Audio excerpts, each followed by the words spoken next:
a teenage anarchist looking for revolution. I had the style, I had the ambition, read all the authors, I knew the Russogans. There was a war, but the class war, I was ready to set the world on fire. I was a teenage anarchist looking for revolution. Yeah, alright, some Rise Against Teenage Anarchist to get the show going. I love it. Thanks for tuning in to Policing Black and White. This is our 4th show, if you can believe it or not. Today's show is going to focus around the fact that there's more to life than your safe backyard or that fun playground in your neighborhood. Maybe it doesn't have dozens of bullet holes from years of being exposed to the elements of government housing, or maybe you can turn your head once in a while your child plays on the jungle gym, not having to worry about that child being reported missing, and you get the point, folks. I don't think any of us can help each other until we understand what it's like to live in another person's shoes. And the word here I'm looking for is empathy. How are we, when I say we, I'm a middle-class white male, how are we supposed to help some people in the poverty-stricken areas that aren't the biggest fans of police? How are we supposed to help us all come together and close that gap until we understand where each person is coming from? And I'm not saying we're in the right. Don't get me wrong. They may be in the right. I have no idea. But we'll never find out until we talk. And when I say talk, that's not yelling and screaming and calling that person a racist. The whole point of this show is to close the gap between all of society and law enforcement and work some shit out without the Al Sharptons, without the bullshitters trying to gain a buck. Let's come together. Jeez, I sound like I should be in the 60s smoking weed right now. But let's come together and let's really try to understand each other. And we can achieve that. I really think we can. So I do have to explain something right off the bat. As you've probably noticed, all you fans out there, and yes, believe it or not, they're growing. We have fans out there.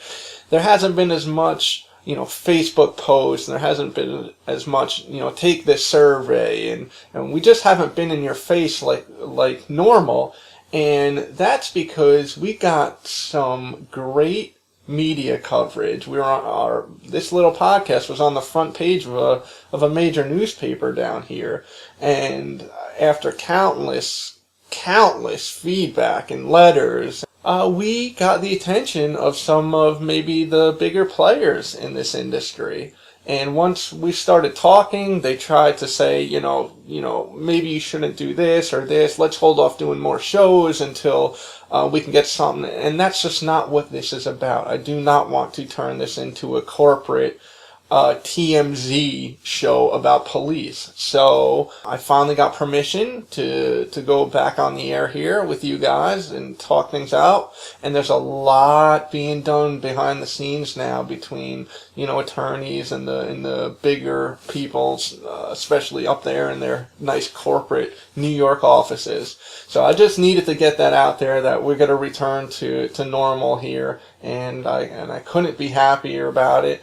And that doesn't mean that we've halted anything. It just means that we were able to come to an agreement of how, basically I was able to convince them to let me keep going and let them keep going on their end so we don't lose any time, and maybe we can, get this show out to more people than I can from my little studio here. I'm very guarded about who I talk to. I don't want to talk to just anybody, and obviously you understand that. So, a lot of people say, there's no such thing as bad press. Obviously, that's not true.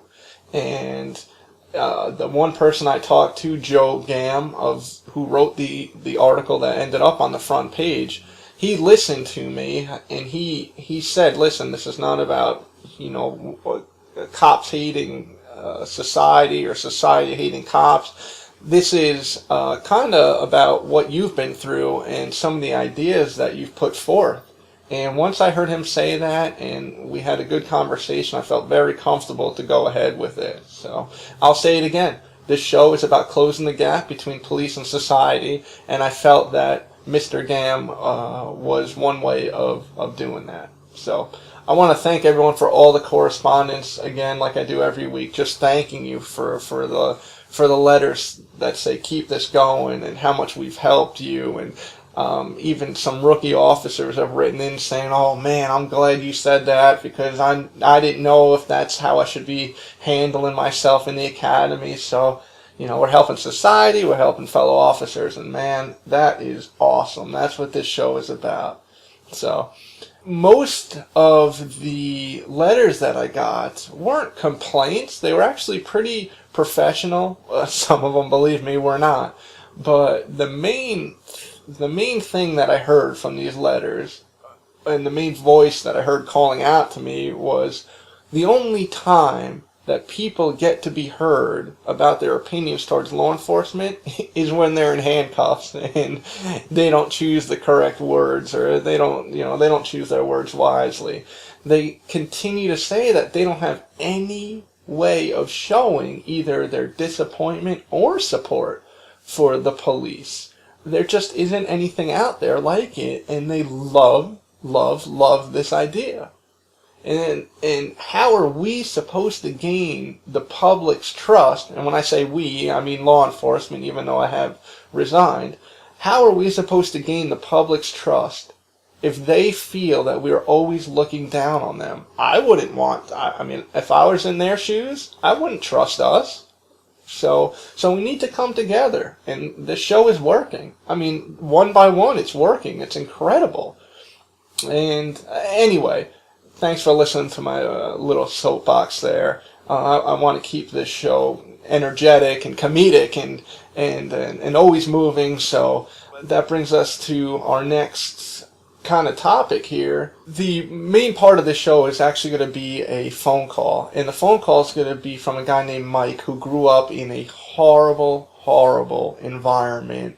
Government housing in New York City during the 80s and 90s. Folks, you don't know horrible living situations until you have seen these types of environments. I got to, because I grew up near New York City, and my father would take me in just to see what it was like. It wasn't often, because it was scary. It honestly was scary to drive through these neighborhoods.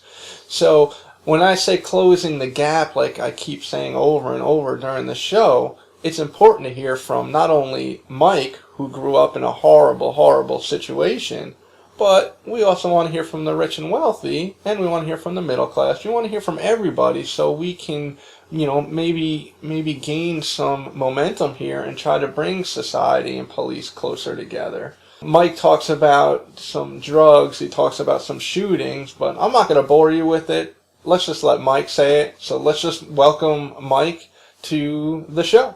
Hey, Mike, thanks for being a part of the show. How you doing today?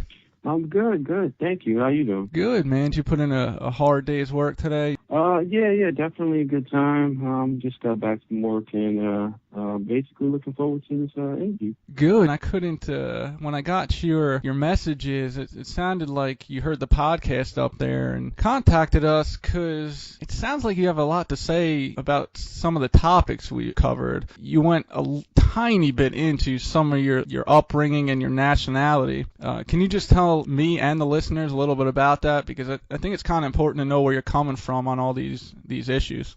Well, I'm a Spanish male who lived in New York City housing projects for a good portion of my life, at least most of my younger life, my teenage years. And I had a lot of experience growing up, having to deal with police in many different ways. And, I basically, I know the life, I kind of know where a lot of the perspective that a lot of these people are coming from. Mike, you grew up in what they call the projects in New York, and I grew up in an area close by, and I never went to the projects. I was a white middle-class dude, and I didn't go to the projects because I was told not to. It was called, Section 8 housing, government housing, and the projects. And, man, I don't know exactly where you're from, but my dad used to work in the South Bronx, and I even went to Harlem a couple times, and, man, was that a rough area. I mean, I'm sure you could probably tell stories into tomorrow about what some of the stuff you witnessed. But I'm glad to hear you made it out of there alive, because that's a rough spot, man.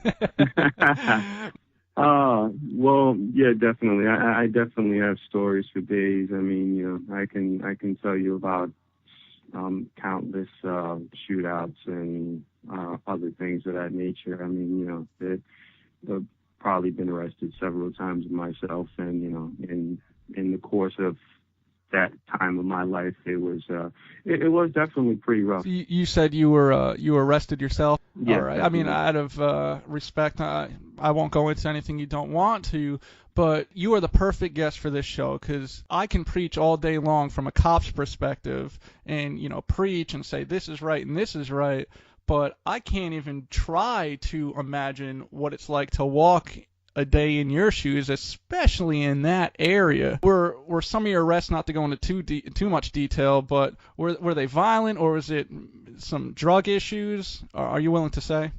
Nah, mostly all my arrests were very minor offenses. I mean, it was basically when I was a kid, I used to like to smoke pot, and that was basically the majority of it. It wasn't anything serious.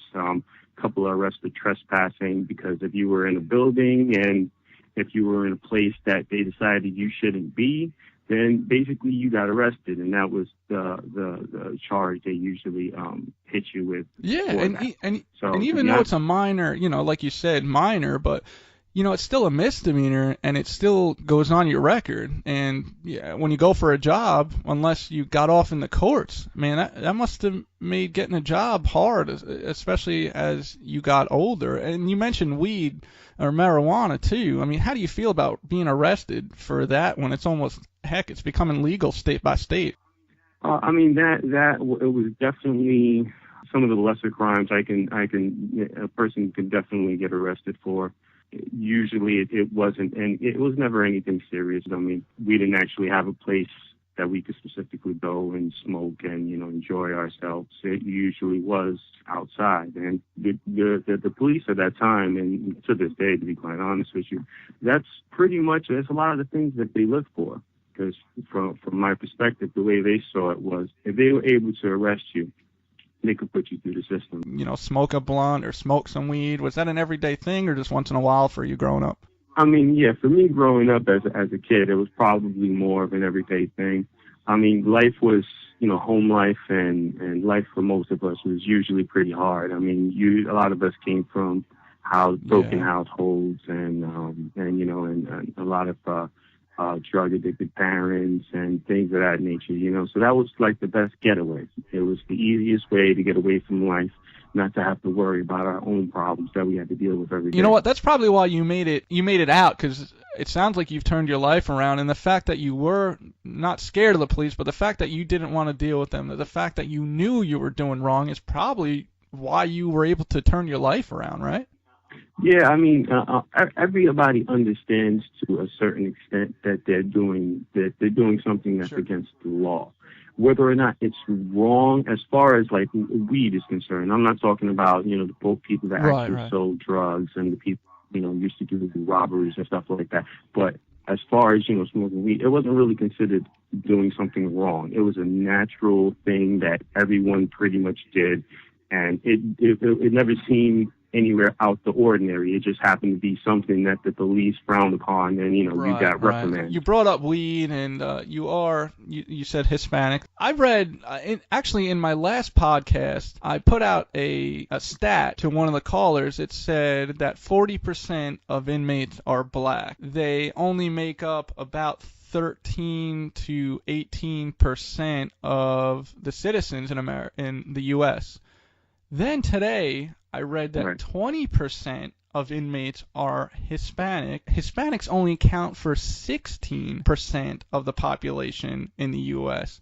That is like staggering number. I mean, that ratio, 20% of inmates are Hispanic. They only make up 16% of the population. Holy cow. I mean, have you ever heard that statistic before? Yeah, it's definitely not the first time. I mean, I think I heard Rikers Island is almost 70% black and like, I might be a little bit off on that number, but it's a huge percentage black. With those statistics, where do you think, first of all,